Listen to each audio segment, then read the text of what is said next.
Hello student, स्वागत है आपका आपके अपने यूट्यूब चैनल और हम स्मार्ट क्लासेस में। स्टूडेंट, आज हम इसमें चैप्टर नंबर 5 को कंटिन्यू करने वाले हैं और आज हम बनाने वाले हैं वीडियो नंबर 2। इस वीडियो के अंदर स्टूडेंट हम जो डिस्कस करेंगे वो हम डिस्कस करने वाले हैं कि जो न्यू इकोनॉमी पॉलिसी आई थी उसकी कौन कौन सी हमने पॉलिसीज़ को अपनाया था, हमने उसमें कौन कौन सी चीज़ों को अनाउंस किया था, हमने उसके कौन कौन से तत्वों को निर्धारित किया था, हमने उसमें कौन कौन सी चीज़ों को कंपलसरी किया था और ऐसी कौन सी चीज़ें थी जो हमने उनको जो पिछली योजना में मतलब जो हमने इससे पहले जो औद्योगिक नीति अपनाई थी 1948 में भी अपनाई थी, 56 में अपनाई थी। मोस्टली जो सबसे ज़्यादा पॉपुलर हुई थी हमारे यहाँ पे जो जो पॉपुलर हुई थी वो थी हमारी 1956 की। लेकिन ऐसा क्या हुआ था कि वो कुछ हमारी टर्म कंडीशंस ऐसी हो गई थी कि जो वो इकोनॉमी हमारी यानी कि पॉलिसी जो थी वो हमारी इकोनॉमी को ठीक से ग्रोथ नहीं करा पाई थी। लेकिन क्या हुआ, उसके बाद में हमने न्यू इकोनॉमी पॉलिसी को लॉन्च किया और इस पॉलिसी में हमने कौन कौन सी चीज़ों को अपनाया था, इस पार्ट में हम वही चीज़ें डिस्कस करने वाले हैं। तो बने रहिए हमारे साथ और हम वीडियो को करते हैं स्टार्ट। हेलो गाइस, अब वेलकम बैक टू और स्मार्ट क्लासेस। स्टूडेंट, आज हम इसमें डिस्कस करने वाले हैं न्यू इकोनॉमी पॉलिसी यानी कि नई आर्थिक नीति के तत्व, यानी कि जो न्यू इकोनॉमी पॉलिसी थी उसके कौन कौन से तत्व थे। जो इकोनॉमी पॉलिसी है वे हमने क्या करा था, इसमें तीन इकोनॉमी पॉलिसी को हमने क्या करा था, ज़्यादा हाईलाइट किया था। मतलब तीन तरीके से इसको हमने देखा था। हमने सबसे पहले उदारीकरण को अपनाया, निजीकरण को अपनाया और वैश्वीकरण को अपनाया। मतलब हमने इन तीन चीज़ों को क्या करा था न्यू इकोनॉमी पॉलिसी में, जिसे हम निप के नाम से भी जानते हैं, न्यू इकोनॉमी पॉलिसी के नाम से हमने क्या करा, इन तीन चीज़ों को हमने फ्रंटियर रखा। मतलब इन तीन चीज़ों के ऊपर हमने इस पॉलिसी में काम किया था। तो इस टॉपिक में यानी कि इस वीडियो में हम तीनों इकोनॉमी के पॉलिसी के बारे में तो डिस्कस करने वाले नहीं हैं, लेकिन हाँ हम उसमें क्या करेंगे, इसके अंदर हम क्या करेंगे, सबसे पहले इकोनॉमी के बारे में डिस्कस करेंगे जो कि है उदारीकरण यानी कि लिबराइजेशन। ठीक है, उदारीकरण के बारे में हम पूरी तरीके से डिस्कस करेंगे कि उदारीकरण किसे कहते हैं, उदारीकरण क्या था, उदारीकरण में कौन कौन सी चीजें थी, हमें कौन कौन सी रियायतें दी गई, इसमें कौन कौन सी चीजों को हमारे 1956 में जो पॉलिसी में अपनाया था इस पॉलिसी के अंदर वो चीजें थी या नहीं थी। ठीक है, तो हमारे पास में अब आता है उदारीकरण। ठीक है, उदारीकरण किसे कहते हैं, सबसे पहली चीज हम इसको देख लेते हैं कि भारत में 1991 में क्या हुआ था। इससे 1991 में से पूर्व लाइसेंस की क्या थी, लाइसेंस था, मतलब लाइसेंस की नीति को अपना रखा था। आयात व निर्यात पर सरकार का सीधा प्रतिबंध था और उसके बाद में सीधा नहीं के मतलब क्या था, गवर्नमेंट का नियंत्रण था। कहने का मतलब ये था कि जो 1991 से जो पहले इकोनॉमी पॉलिसी आई थी, 1956 में जो हमने पॉलिसी ली थी, उस पॉलिसी को जो हमने लॉन्च किया था तो उसमें लाइसेंस की विधि को हमने कंपलसरी किया था। मतलब इसमें लाइसेंस की विधि को हमने कंपलसरी माना था और आयात और निर्यात पर क्या था, सीधा सीधा अधिकार किसका था, सीधा सीधा नियंत्रण था गवर्नमेंट का यानी कि भारत सरकार का। लेकिन न्यू इकोनॉमी पॉलिसी के बाद में जो भारत की जो औद्योगिक नीति थी, जो नई औद्योगिक नीति थी, उसकी घोषणा की गई, जिसे क्या करा गया, उदारीकरण कहा गया। मतलब सिंपल सी बात है, इसका एक देख लेते हैं कि उदारीकरण का अर्थ क्या होता है। यानी कि सरकार के द्वारा निजी क्षेत्रों पर लगाए गए प्रतिबंध या नियंत्रणों को हटाना ही क्या कहलाता है, उदारीकरण कहलाता है। मतलब सीधा सीधा यहाँ पर एक फंडा है कि जितना भी हमारे ऊपर जो पाबंदी लगाई गई थी 1956 की पॉलिसी में, जैसे कि आयात पर नियंत्रण, उसके बाद में हमारा क्या निर्यात के ऊपर नियंत्रण, लाइसेंस को कंपलसरी कर दिया था कि भाई अगर आप नई कंपनी लेकर आ रहे हो, इंडस्ट्री में नई तरीके से आ रहे हो तो आपको सबसे पहले क्या करना पड़ेगा, लाइसेंस लेना पड़ेगा, उस गवर्नमेंट में रजिस्टर्ड कराना पड़ेगा, गवर्नमेंट आपको अप्रूवल देगी, तब जाकर आप क्या कर सकते थे, उस बिजनेस को कर सकते थे। लेकिन सबसे पहले हमने जब उदारीकरण किया तो उदारीकरण में हमने क्या करा, इसी चीज को हमने हटा दिया था। मतलब जितने भी अब गवर्नमेंट ने क्या करा था, जो लोगों के ऊपर प्रतिबंध थे उन सबको हटाकर क्या कर दिया था, सबको आजादी दे दी थी। इसका जो उद्देश्य था, मतलब ये जब प्रतिबंध हटा दिए गए तो इसका उद्देश्य क्या था कि निजी कंपनियों से अधिक निवेश करवाना इसका मुख्य उद्देश्य था। मतलब उदारीकरण की जो नीति अपनाई थी, उदारीकरण की नीति का जो मुख्य उद्देश्य था, सबसे पहला उद्देश्य ये था कि जो निजी कंपनियां हैं, मतलब जो प्राइवेट कंपनियां हैं, उनको ज्यादा से ज्यादा निवेश करने के लिए बोला जाए। मतलब वो ज्यादा से ज्यादा इन्वेस्टमेंट करें। अब जब इन्वेस्टमेंट तो तभी करेंगे ना जब उनके ऊपर से जो अधिकार है या उसके ऊपर जो नियंत्रण है वो उनके ऊपर से हट जाए। क्योंकि अगर हम किसी के ऊपर बंदिश लगा देते हैं तो वो पूर्ण रूप से काम नहीं कर पाता है। तो गवर्नमेंट ने क्या करा, उन्हीं नियंत्रणों को हटा दिया, उन्हीं बंदिशों को हटा दिया, जिससे क्या कर सकती थी वो आगे जाके और निवेश कर सकते थे। कार्य करने की क्षमता को बढ़ा दिया। मतलब उनको ये बोल दिया कि अब आप आजाद हो, अब आप अपने तरीके से मशीनरियों को बढ़ा सकते हो, अपने जो मजदूर है उनको बढ़ा सकते हो, अपने निर्णय आप खुद ले सकते हो। लेकिन क्या था, इसके ऊपर फिर भी गवर्नमेंट ने क्या करा था, गवर्नमेंट का अधिकार फिर भी था। मतलब उसने ये बोला था कि आप किसी के साथ गलत नहीं करेंगे और जो नियम कानून होंगे उसमें जो हस्तक्षेप होगा वो गवर्नमेंट का भी रहेगा। अर्थव्यवस्था में अधिक प्रतियोगिता लाना, मतलब कि इकोनॉमी पॉलिसी को ज्यादा कंपटीशन में लाने के लिए, मतलब अब हम क्या कर सकते थे, क्योंकि ये हमारे लिए बहुत जरूरी था। क्योंकि हमारी जो पॉलिसी थी वो बहुत पुरानी हो चुकी थी और हमारे पास में जो अधिकार थे या फिर जो हमारे पास में टेक्नोलॉजी थी वो बहुत पुरानी टेक्नोलॉजी थी, लेकिन मार्केट में नई नई तरीके की टेक्नोलॉजी आ चुकी थी। तो लोगों का क्या था, जो अलग अलग जो कंट्रियाज थी उनकी जो इकोनॉमी थी वो धीरे धीरे ग्रोथ कर रही थी, लेकिन कहीं ना कहीं हमारी इकोनॉमी बिल्कुल ठप होती चली गई थी। तो इसीलिए हमने क्या करा कि उनसे कंपटीशन करने के लिए हमने लिबराइजेशन को यानी कि उदारीकरण को लेके आना पड़ा। जीडीपी में विकास करना इसका मुख्य लक्ष्य रखा गया। क्योंकि अगर प्राइवेट कंपनियां क्या करेंगी, इन्वेस्टमेंट करेंगी, अगर वो इन्वेस्टमेंट कर रही है तो रोजगार बढ़ेगा, रोजगार बढ़ेगा, प्रति व्यक्ति आय बढ़ेगी, प्रति व्यक्ति आय बढ़ेगी तो राष्ट्रीय आय बढ़ेगी, राष्ट्रीय आय बढ़ेगी तो क्या होगा, सिंपल सी बात है, देश की क्या होगी, तरक्की होगी, देश का विकास होगा, देश की जीडीपी बढ़ेगी। देश की राष्ट्रीय आय और प्रति व्यक्ति आय को बढ़ाना इसका मुख्य उद्देश्य माना गया था। ठीक है, समझ में आया। आगे चलते हैं, आगे आ जाते हैं कि जो उदारीकरण के जो वृद्धि के सुधार थे, मतलब जो उदारीकरण था उसको किस तरीके से सुधारा गया, उसमें कौन कौन से सुधार करे गए थे। अब देखते हैं, औद्योगिक क्षेत्र में सुधार क्या था कि सीमित क्षेत्रों के लिए लाइसेंस सुविधा। मतलब 1991 में लागू हुई नई औद्योगिक नीति के बाद सरकार के ने क्या कर दिया, सबको लाइसेंस समाप्त कर दिया था। मतलब जिसके पास भी लाइसेंस था, अब कोई कंपलसरी नहीं था कि आप कोई लाइसेंस लेके अपनी इंडस्ट्री को लेके आओ। केवल कुछ क्षेत्रों के लिए ही लाइसेंस की सुविधा रखी गई थी। मतलब सब क्षेत्रों के लिए लाइसेंस को अलाउ नहीं करा था। अब जो जिस क्षेत्र में लाइसेंस नहीं था वहां पर कोई भी लोग आके अपनी इंडस्ट्री या फिर इन्वेस्टमेंट कर सकते थे। इससे क्या होगा, हमारा जो औद्योगिक क्षेत्र था वो बहुत ज्यादा बढ़ने लग जाता और जीडीपी बढ़ने लग गई थी। लेकिन जो लाइसेंस रखा गया था तो गवर्नमेंट ने क्या करा, सिगरेट के उत्पादन के लिए मतलब उद्योग के लिए लाइसेंस रखा, शराब के उद्योग के लिए लाइसेंस रखा, रक्षा उपकरण बनाने वाली कंपनियों के लिए लाइसेंस को कंपलसरी करा। खतरनाक रसायन, मतलब जो खेती में यूज होते हैं या फिर जो खतरनाक अलग अलग तरीके के पटाखे वगैरह या सारी चीजें, इनके लिए क्या करा था, लाइसेंस कंपलसरी कर दिया था। और औद्योगिक विस्फोटक, मतलब जैसे कि बम वगैरह या फिर अन्य प्रकार के जो विस्फोटक होते हैं, जैसे कि हम खनिज वगैरह निकालते हैं तो हमें क्या होता है, जो सेल्स होती हैं, जो पहाड़ वगैरह होते हैं, उनको क्या करना पड़ता है, डायनामाइट से उनको फोड़ना पड़ता है, तब जाकर हम उनमें क्या कर सकते थे, खनिज निकाल सकते हैं। तो ऐसे ऐसे जो विस्फोटक सामान होते हैं उन कंपनियों को बनाने के लिए क्या करा गया था, लाइसेंस दिया गया था। बाकी और किसी भी फील्ड के अंदर कोई भी लाइसेंस नहीं था। सार्वजनिक क्षेत्रों की भूमिका में कमी, मतलब इस इकोनॉमी पॉलिसी में ये देखा गया कि जो सार्वजनिकरण था उसको क्या करा जाए, कम करा जाए, सार्वजनिकरण को कम करा जाए और आपका निजीकरण को ज्यादा बढ़ाया जाए। यानी कि देश का औद्योगिक विकास तेजी से करने के लिए सरकार ने सार्वजनिक क्षेत्र में कमी कर दी।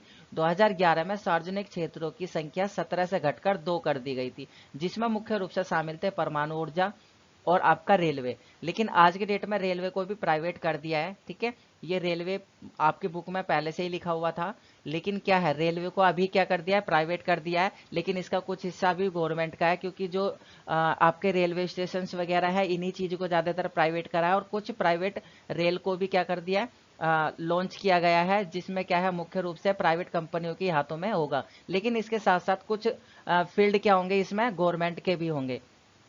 तो इसमें क्या है, कुछ हिस्सा गवर्नमेंट का भी है और कुछ हिस्सा प्राइवेट का भी है। लेकिन जो परमाणु ऊर्जा शक्ति है वो अभी भी क्या है, गवर्नमेंट के पास में ही है। तो ये है आपका जो उदारीकरण के जो सुधार करे गए थे। आगे चलते हैं, आगे और देखते हैं कौन कौन से इन्होंने सुधार करे थे। कि उत्पादन क्षेत्रों में आरक्षण को हटा दिया, मतलब जो आरक्षण दिया गया था उत्पादन क्षेत्र में, जो सब्सिडी वगैरह थी, गवर्नमेंट ने बोला था ना कि भाई अगर आप इन्वेस्टमेंट करो, 1956 की पॉलिसी में हमने देखा था कि गवर्नमेंट क्या कहती थी, प्रोत्साहित करती थी लोगों को क्या करने के लिए, इन्वेस्टमेंट करने के लिए, कि अगर आपको कोई घाटा हो जाता है तो उसमें क्या करेगी गवर्नमेंट, आपको सब्सिडी देगी। लेकिन अब गवर्नमेंट ने क्या करा कि हम भाई कुछ ही क्षेत्रों में सब्सिडी देंगे, सबको हम सब्सिडी नहीं देंगे, क्योंकि अगर हम सबको सब्सिडी देंगे तो हमारा जो राजकोष है वो क्या हो जाएगा, धीरे धीरे कम होता चला जाएगा, जिससे कि क्या होगा, हमारे देश को नुकसान होगा और हमारा जो कोष है वो धीरे धीरे कम हो जाएगा। तो इसलिए उदारीकरण की नीति में क्या करा गया, आरक्षण को हटा दिया गया। यानी जो उत्पादन क्षेत्र पहले से छोटे पैमाने के थे और उन्होंने आरक्षण प्राप्त किया था, तो उनको क्या कर दिया, मुक्त कर दिया और बाजार को पूर्ण शक्ति दे दी। कि भाई बाजार शक्ति, यानी कि बाजार, आपको पहले भी मैं पढ़ा चुका हूं, बाजार एक स्वतंत्र अर्थव्यवस्था होता है जो अपने निर्णय खुद लेता है। अब बाजार अपने क्या है अनुसार कीमत तय कर सकता था, अब गवर्नमेंट कोई रेट तय नहीं करेगी। गवर्नमेंट जिस जो फील्ड गवर्नमेंट के अंडर में आता है सिर्फ उसी में ही गवर्नमेंट हस्तक्षेप कर सकती है, अदरवाइज किसी प्राइवेट इंडस्ट्री के अंदर या फिर किसी और फील्ड में आकर गवर्नमेंट हस्तक्षेप नहीं कर सकती। केवल गवर्नमेंट का जो वहां पर हस्तक्षेप होता है वो सिर्फ रूल्स एंड रेगुलेशंस और कानून वगैरह तक की ही सीमित होता है, अदरवाइज वहां पर और किसी में उसका रूल्स नहीं होता है। उत्पादन क्षमता में वृद्धि, यानी कि सरकार की जो लाइसेंस नीति ने जो नीति उन्होंने लागू करी थी उसके चलते हुए उत्पादन क्षमता कम थी, मतलब उत्पादन बहुत कम हो रहा था। लेकिन उदारीकरण के बाद में लाइसेंस को क्या कर दिया, मुक्ति मिल गई। लाइसेंस क्या कर दिया, कंपलसरी नहीं करा, हटा दिया। मैंने अभी जो आपको बताया पहले कि कुछ ही क्षेत्रों में क्या करा था, लाइसेंस को कंपलसरी कर दिया था, बाकी और किसी क्षेत्र में लाइसेंस को कंपलसरी नहीं करा था। जिससे अब क्या हुआ, जितना पैसा लाइसेंस लेने में लगता था उतना ही पैसा वो इन्वेस्टमेंट करके क्या कर सकते थे, अपना बिजनेस बढ़ा सकते थे। पूंजीगत वस्तुओं के जो आयात थे उनकी स्वतंत्रता, मतलब जो पूंजीगत वस्तुएं थी उनके आयात पर अब स्वतंत्रता थी। मतलब अब बड़ी बड़ी कंपनियों को ये बोल दिया था कि आप जो बड़ी बड़ी मशीनरी वगैरह जो मंगाते हैं आप वो अब स्वतंत्र हैं, आप अपने खर्चे पर अपनी मर्जी से जो मशीनरी चाहे आप वो मंगा सकते हैं। लेकिन इससे पहले ऐसा नहीं था।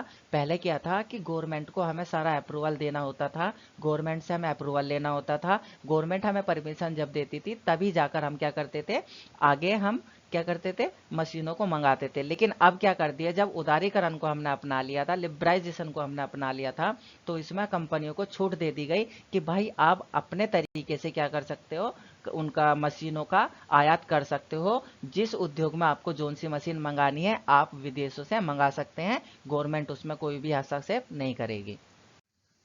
आगे देखते हैं कि वित्तीय क्षेत्रों का सुधार है, यानी कि लिबराइजेशन में वित्तीय क्षेत्रों में कौन कौन से सुधार करे गए। कि भारत में वित्तीय क्षेत्रों के अंतर्गत व्यापारिक बैंक, निवेश बैंक, उसके बाद में आपका स्टाफ, यानी कि जो स्टाफ नियमित बाजार था उसको, उसके बाद में विदेशी विनिमय बाजार, ये सब किसके हाथ क्या था, वित्तीय क्षेत्र के अंदर ही आते थे, जिनको भारत का केंद्रीय बैंक यानी कि आरबीआई के क्या था, नियंत्रण में ही इनको रखा गया था। मतलब जितने भी व्यापारिक बैंक थे, निवेश बैंक थे, बाजार वगैरह और विनिमय वगैरह, इन सब पर जो नियंत्रण था वो आरबीआई का यानी कि भारत के केंद्रीय बैंक का ही था। तो इसमें कौन कौन से सुधार करे गए थे, देखो आरबीआई की भूमिका में परिवर्तन करा गया। अब कि आरबीआई की भूमिका यानी कि नियामक होगी और सहायक कर दी गई। मतलब नियामक यानी कि नियम कानून बनाने के लिए और सहायता देने के लिए। मतलब अब जितने भी बैंक थे वो आरबीआई से जोड़ दिए गए कि भाई आरबीआई क्या है, अब सबसे बड़ा भारत का बैंक होगा। जितने भी अदर संस्थाएं होंगी, वित्तीय संस्थाएं, वे सारी की सारी क्या करेंगी, आरबीआई के नीचे अंडर में लाके काम करेगी और आरबीआई उनको सहायता देगा और उनके नियम कानूनों की रक्षा करेगा। ये सुधार कर दिया गया। उसके बाद में आरबीआई को बोल दिया गया कि अपने वित्तीय क्षेत्र में वो निर्णय लेने का वो क्या कर सकते हैं, वो उसको खुद अधिकार है, लेकिन सरकार की परामर्श के आधार पर ही वो निर्णय ले सकता था। निजी क्षेत्रों का उदय, मतलब अब क्या कर दिया, निजी क्षेत्र यानी कि निजी बैंकों का भी क्या कर दिया, निजी बैंक जो थे जैसे कि आपका आईसीआईसी बैंक, एचएसएसबी बैंक, अब देखा होगा अपना बहुत सारे बैंक आ गए, यूको बैंक आ गया, यस बैंक आ गया। उसके बाद में बहुत सारे ऐसे बैंक है, कोटक बैंक महिंद्रा जो बैंक है आपका वो आ गया है। उसके बैंक में बैंक ऑफ महाराष्ट्र आ गया। मतलब बहुत सारे बैंक क्या कर दिए गए, ये अब आने शुरू हो गए, क्योंकि इसमें क्या हुआ, इसमें सुधार ये कर दिया गया था कि अब निजी बैंक भी आपके आसानी से कोई भी बैंक की स्थापना कर सकता है, लेकिन बस उसको क्या है, भारतीय रूल्स एंड रेगुलेशंस का उसको क्या करना पड़ेगा, पालन करना पड़ेगा, और आरबीआई से उसको परमिशन लेनी पड़ेगी। तो उस समय पे क्या था, दो ही बैंक प्राइवेट करे थे, वो दो ही बैंक थे, आपका आईसीआईसीआई बैंक और एचएसबीसी बैंक। ये दो बैंक की उस समय पे स्थापना करी गई थी। आज बहुत सारे बैंक हैं हमारे पास। उसके बाद में हम बात करते हैं बाजारों में निवेश की भूमिका। भारत में बहुराष्ट्रीय कंपनियों का निवेश बढ़ने लगा और बाजार को स्वयं निवेश की अनुमति दे दी। मतलब भारत के अंदर जैसे ही देखा लिबराइजेशन आया है, तो एमएलसी कंपनियां यानी कि मल्टी लेवल मार्केटिंग वाली जो कंपनियां थी, वो कंपनियां क्या होने लगी थी, भारत में आने लगी थी। जैसे इसके अंदर बहुत सारी कंपनीज आती है, कॉल सेंटर वगैरह इसी के अंदर आते हैं, तो बहुत सारी कंपनियां भारत की ओर को रुख करने लगी थी, जिससे क्या हुआ, भारत के अंदर निवेश ज़्यादा होने लगा, इन्वेस्टमेंट ज़्यादा होने लगा। और यहाँ पर क्या हुआ, जब इन्वेस्टमेंट ज़्यादा हुआ, रोजगार खोले गए। आपने देखा होगा वीवो का मैन्युफैक्चरिंग यहाँ पर ही है, एमआई का मैन्युफैक्चरिंग हब यहीं पर ही है नोएडा के अंदर। तो बहुत सारे हमने क्या करा, ये सारी कंपनियों को हमने यहाँ पर बुलाया, और बुलाने के बाद में क्या करा, इन्होंने यहाँ पे इन्वेस्टमेंट करा। इससे क्या हुआ, लोगों को रोजगार मिला और लोगों की क्या हुआ, प्रति व्यक्ति आय भी बढ़ने लगी थी। आगे देखते हैं कर सुधार, यानी कि कुछ कर में भी सुधार करे गए। कर मतलब जो टैक्स वगैरह था, उसमें भी गवर्नमेंट ने सुधार करा। देखें उसमें कौन कौन सा सुधार करा था। कर सुधार से अभिप्राय क्या होता है, देखो कर कर सुधार से अभिप्राय सरकार की कर और सार्वजनिक नीतियों में सुधार से है। इससे क्या होता है, राजकोषीय नीति भी कहा जाता है। मतलब राजकोषीय क्या है, नीति भी इसको बोला जाता है। कर सुधार मतलब जितने भी हमारे सुधार करने थे टैक्स के अंदर। तो टैक्स हमारा मुख्य रूप से दो प्रकार का होता है, प्रत्यक्ष कर होता है और अप्रत्यक्ष कर होता है।